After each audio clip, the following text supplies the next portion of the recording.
Jimmy Butler and the Miami Heat have been able to take care of business as usual. They ended up going in a 7-game series against the Atlanta Hawks and won in 5. The last game, they didn't have Kyle Lowry or Jimmy Butler. However, Victor Oladipo, Bam Adebayo, and Tyler Herro all stepped up. With the way that the Heat culture is set up, anybody can be a valuable piece in our rotation. Just look at Gabe Vincent, Max Strus. They were in the starting lineup for the last game. It's just everything is going well for the Miami Heat. Of course, the offseason is nowhere near our minds because Joel Embiid is out for at least the first game of the second round. So maybe we might just have a cakewalk if he doesn't return. But we're not hoping on that. We want to go against a team that's at full strength. For us to be able to get to the NBA Finals or to even win the whole thing, you need to have a little bit of luck. You need to have the right amount of guys that can give you 110%. So if that can correlate into the next season, then we will be fine. However, other teams that had an early exit will be looking to add on some depth to their roster or make a scenery change for some of their star players. Of course, the main team we're talking about in question is the Utah Jazz. After losing 2 out of 3 games to the Dallas Mavericks without Luka the Don, after he came back, the series was over in 6. It was pretty embarrassing because Donovan Mitchell, Rudy Gobert, also with a lot of guys that have veteran experience, it didn't look too well for them. And now it's at the point where they were talking about trading Rudy Gobert for at least the last 2 seasons. But now, it's so bad to the point where Donovan Mitchell could be on his way out the door. The 6'1", 25-year-old guard has averaged 25.9 points, 4.2 rebounds, and 5.3 assists per game during the regular season, shooting 44.8% from the field and 35.5% from downtown.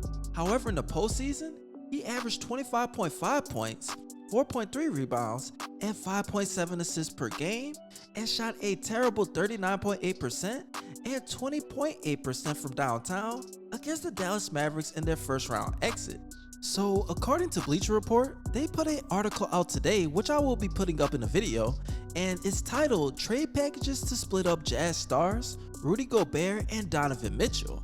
Now there's a lot of different trade scenarios, and the most interesting one I found out was with the Miami Heat.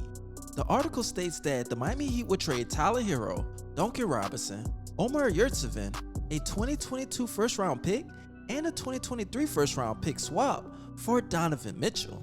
In the article, it also states that, like the Warriors, the Miami Heat's willingness to go all in on a star trade probably depends on how far they advance in the postseason. They're the #1 seed in the East and are only 2 years removed from a finals run. That would be an insane lineup for them to have. They would have Kyle Lowry, Donovan Mitchell, Jimmy Butler, PJ Tucker, and Bam Adebayo all doing their thing on either the scoring side of the basketball, playmaking, or defense. Last and not least, for the Utah Jazz, they will be able to get a lot of help around Rudy Gobert.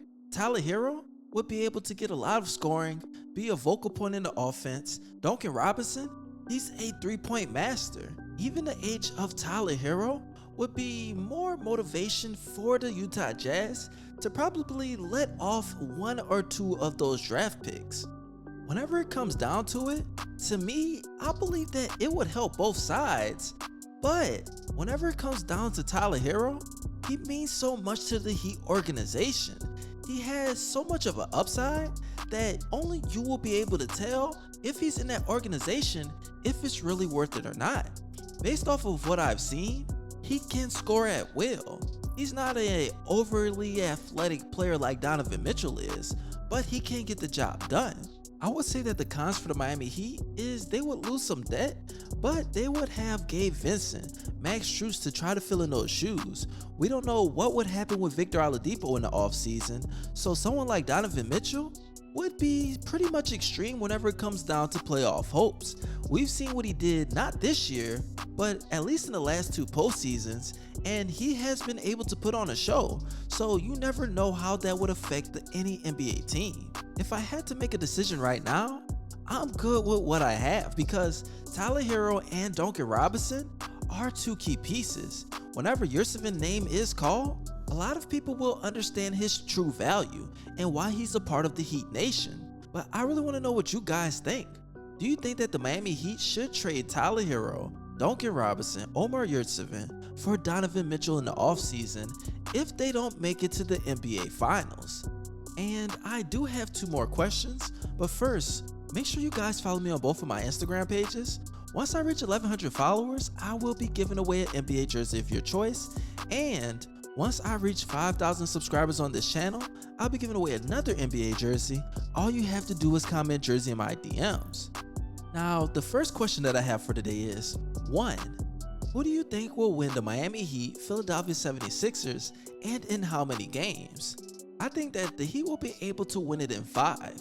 Joel Embiid is out indefinitely for game 1, and we don't know the status moving forward. We have to take control in the first game and control the tempo from there on out. Now, the second question that I have for today is, who do you think will be the most valuable player in the Heat 76ers series? I think that it's not James Harden, not anybody on the Miami Heat roster, but Tobias Harris. With Joel Embiid out, Harris is another max contract guy that will need to fill his shoes in this matchup because he can give you 20, 23 a night at any given moment. It just depends on how the coaching staff puts him in certain positions, how they let him get to his spots, and it will be a mental thing if James Harden doesn't check in. So that's what I'm going with, you guys, and I really want to know what you think. But I appreciate all you guys loving your support, and as always, this your boy ScottyIce, aka Baby Bron, and you already know, I'm out.